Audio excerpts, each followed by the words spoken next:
So now there's this term that's been floating around in my head for a while. Ignorance of the law is no excuse for breaking it. I've had a lot of thoughts regarding that. One, if a person is normal, I don't really know what qualifies as normal, but if you're not too far this way and you're not too far that way, you don't mean any harm to anyone else, and you think about what you in your life does that interacts with other people and may affect their liberty or health, then I think you're a pretty normal person.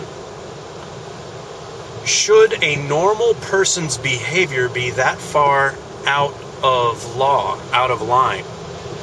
I mean, what if the law is something silly?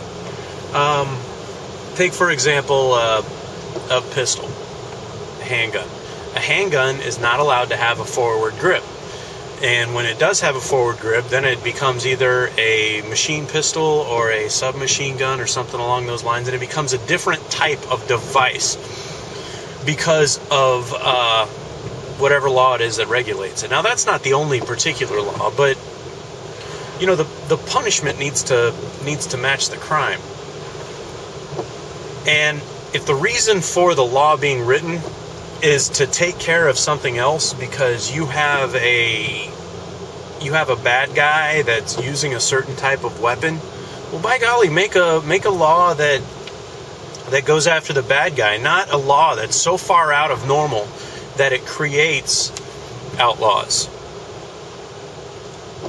My understanding, not necessarily like Nietzsche's Superman, but a moral, upright person doesn't need laws to exist without harming others.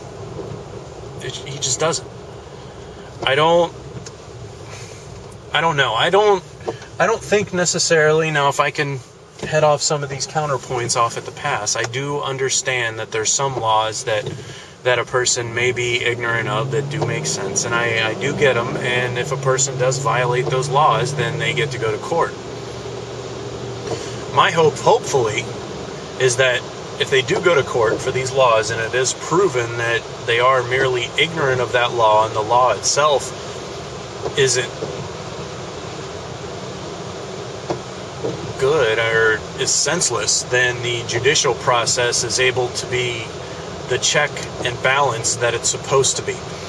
Not like, well, we got mandatory sentencing now, so yeah, well, it looks like the Congress gets to be judge and jury, because if a person does this particular act so many times or in a certain area or with a certain device, then their punishment is set. You know, punishment for crime needs to be subjective as honestly as possible. That's the checks and balances that need to be held up. And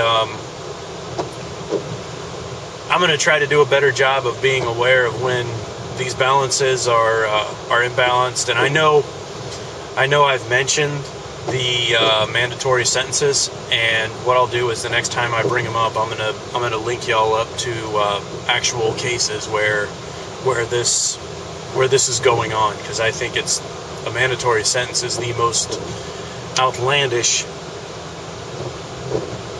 or nearly the most outlandish thing that's come about lately. There you go, man. So, ignorance of the law, that's some shit. Because I don't particularly need a law to tell me not to hurt somebody, and I don't particularly need a law to tell me not to impair myself if I'm going to be interacting with other people in a way that could harm them. It's just not really necessary.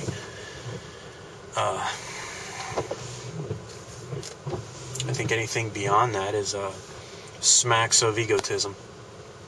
Just my thoughts at the moment. Y'all take care.